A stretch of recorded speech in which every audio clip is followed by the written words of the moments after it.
3, 2, 1.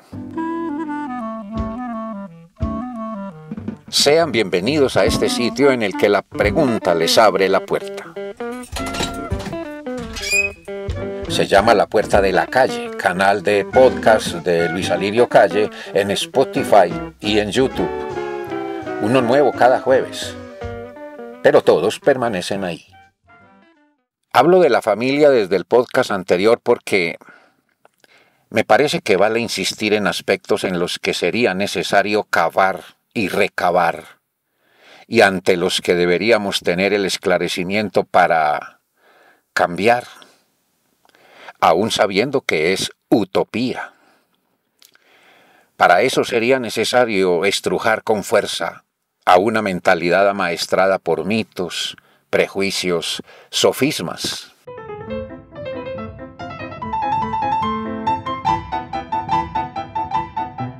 Hoy la realidad nos obliga a hablar de diversidad de familias, lo que no permite un arquetipo al cual responsabilizar por el resultado de sociedad. Esa diversidad probablemente empezó a encontrar entradas, salidas, canales, desagües desde los años 60 del siglo XX, cuando corrientes de jóvenes en el mundo alertaron sobre la hora de quebrar esquemas y arbitrariedades que sentían como insostenibles y causantes del gran malestar de la cultura. Claro, asuntos como el que menciono no son cosa de una vuelta de tuerca. Son procesos tan largos o más como han sido los procesos para llegar a ser lo que somos. El malestar persiste y parece que es más denso, más pesado en cuanto más avanzamos en ciencia y en tecnología, en negocios y en mercados. Por cierto, me pregunto si nos parecerá progreso la tecnología de la guerra, los avances tecnológicos para la destrucción. Bien, suponemos que en la familia ha de estar el origen de la formación moral y ética. Y lo que trato de poner bajo la lupa de las preguntas es la idea que traemos de que la familia ha de ser ejemplo y modelo, sin importar el peso de las inequidades e iniquidades de un sistema que, llamado a proteger a la familia, se vuelve contra ella culpándola de los males que el propio sistema creó justo para ser lo que es, sistema. Entre esos males, por ejemplo, la ignorancia de cómo ejercer la libertad. ¿No creen que si supiéramos ser libres, sabríamos también ejercer desde la ética el orden necesario para conservar justo esa libertad y con ella la justicia y el sosiego?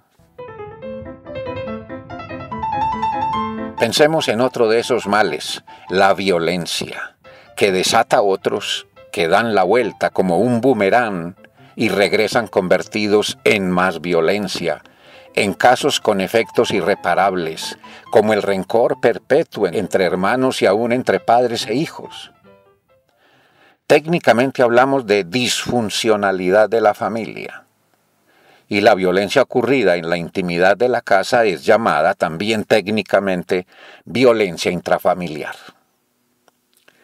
En agosto de 2013, la psicóloga social franco-colombiana Florence Thomas, escritora y activista feminista, decía en un artículo publicado por el diario El Tiempo esto: según la Organización Mundial de la Salud, el hogar es actualmente el lugar más peligroso para una mujer.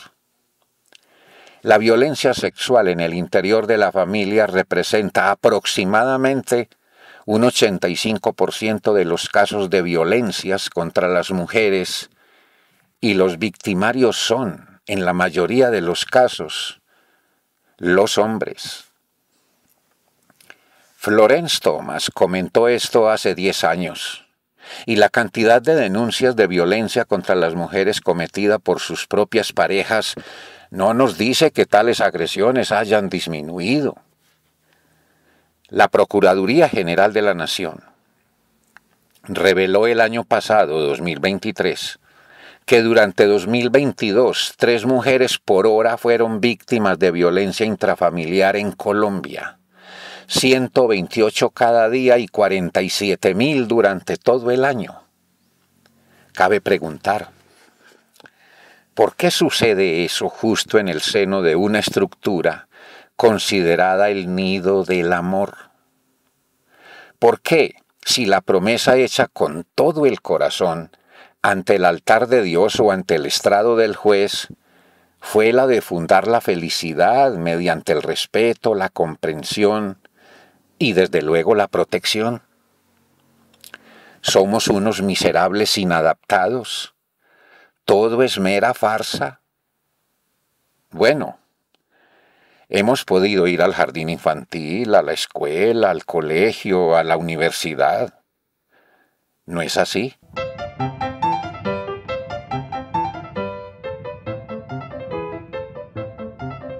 No está en manos de un gobierno, ni de la ley, resolver el malestar cultural. No es posible tener un policía en cada casa. Y así se pudiera, ¿qué haríamos? Meter a la cárcel a los maridos violentos, es decir, el 85% de los hombres que son maridos. Nadie tiene la facultad de establecer cuál es el índice de odio intrafamiliar en Colombia. Y así se estableciera, ¿qué haríamos ante la cifra? Contratar expertos en amor. La vida dice que el amor no es materia de programas, ni de esquemas, ni de academia alguna. Oí afirmar hace poco, en un video de YouTube, que como civilización estamos mucho más avanzados en tecnología que en conciencia moral y ética. En la tercera película, año 1990, de la trilogía El Padrino, del director estadounidense Francis Ford Coppola, el jefe de la poderosa familia de la mafia, Michael Corleone, le dice a su hermana: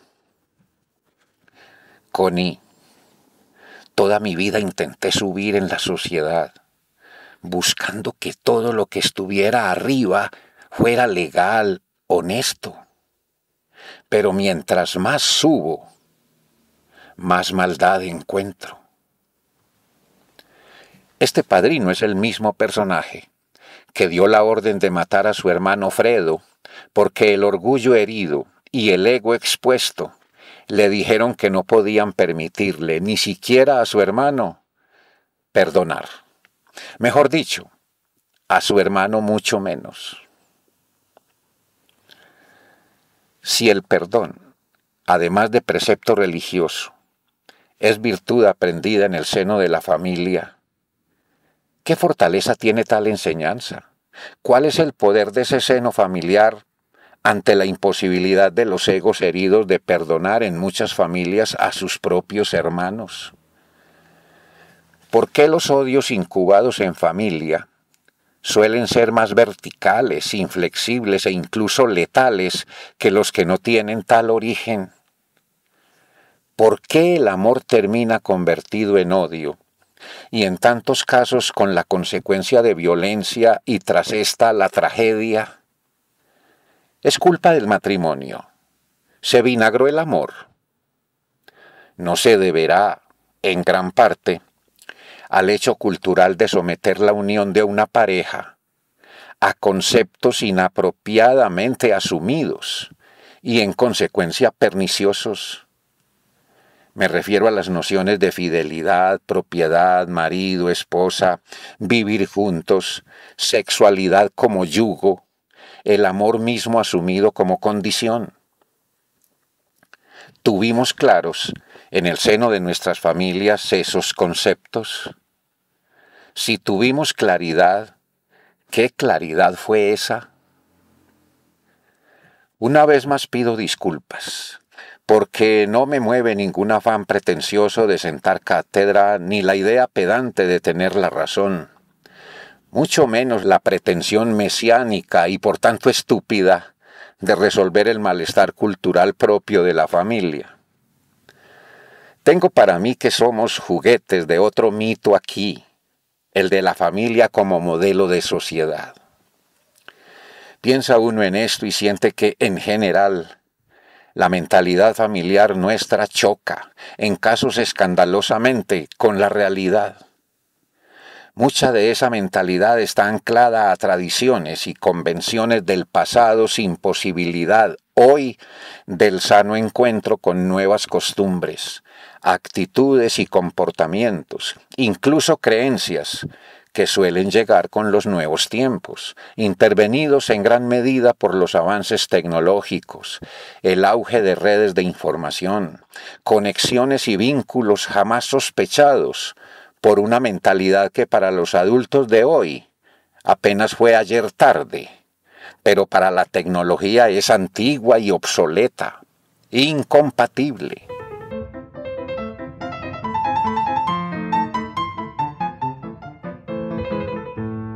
¿No creen que la realidad nos dice hace rato que los modelos del pasado son? La responsabilidad que recae hoy sobre nosotros no es la de intentar repetir el pasado, lo que es imposible. La responsabilidad es sacar del pasado las señales de lo que debería ser el futuro cuando éste sea el presente, único tiempo que en realidad tenemos, el único en el que algo podríamos hacer.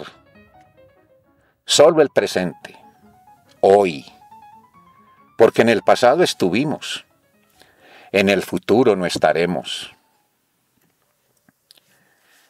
En ese pasado hubo vacíos cuyos efectos pueden hoy, en lo individual, significar infelicidad, desamparo, soledad, desarraigo, frustración, sinsentido de la vida, suicidio.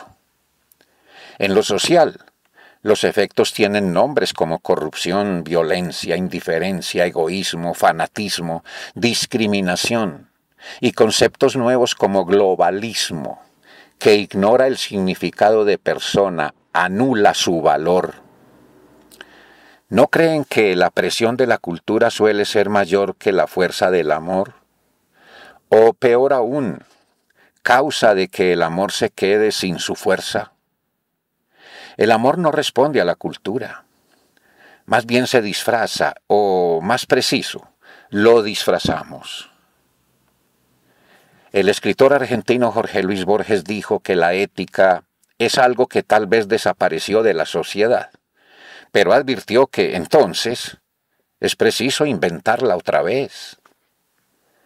Piensa uno que no es posible, por lo pronto, modificar la poderosa maquinaria de la cultura, que sustenta a la sociedad. Tal vez mi amiga Iona tiene razón al advertirme que discursos como este son pesados de digerir, porque no sirven para nada. Sí, serían necesarios cambios, transformaciones aún más difíciles, en las mentalidades de educadores y gobiernos, en los modos de hacer la política y de manejar la economía, para saber cómo actuar ante las avalanchas globalizadora y globalista. La tecnología avanza a una velocidad incompatible con la lentitud y grietas de la educación, de los discursos de la cultura, sus convencionalismos y prejuicios, infectada por la supremacía del dinero sobre los valores del respeto, el amor, la ética, el trabajo, el conocimiento, la sensibilidad. Es común, hondamente cultural, oír decir que fulano es de buena familia, concepto inseparable del hecho de ser familia adinerada, de casta privilegiada y encumbrada estirpe.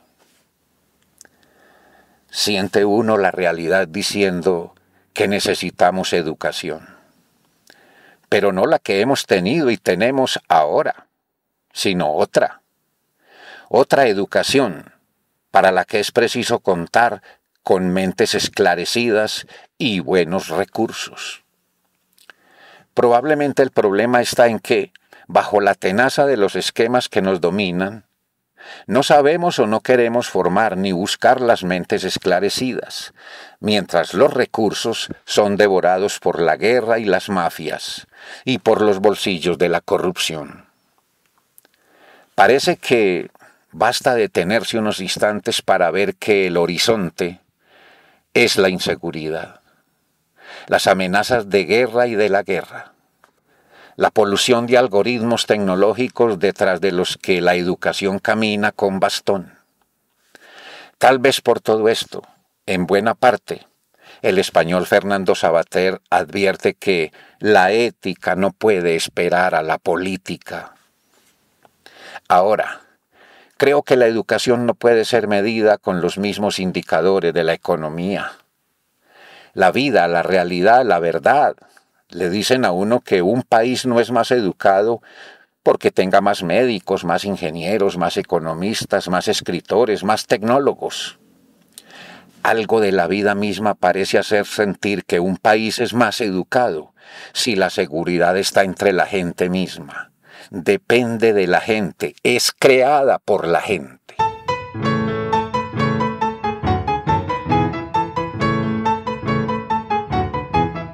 Cuando mi amiga Iona me hizo sentir que hablar de estas cosas no sirve para nada, le di la razón, pero le respondí que podría ser que alguien esclarecido nos untó barro en los ojos y nos dijo: busquen el estanque o el río y lávense.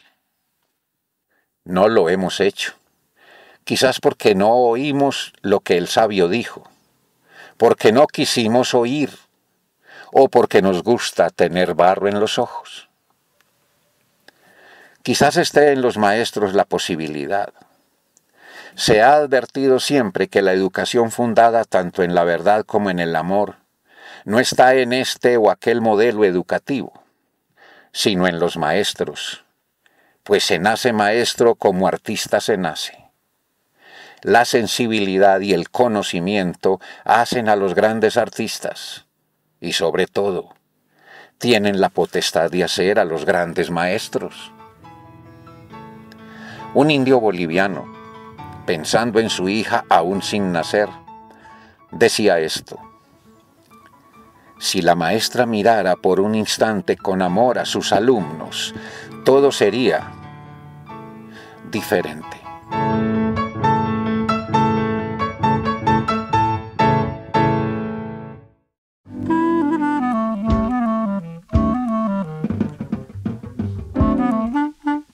Soy Luis Alirio Calle, periodista y escritor, y esto es La Puerta de la Calle, en Spotify y en YouTube.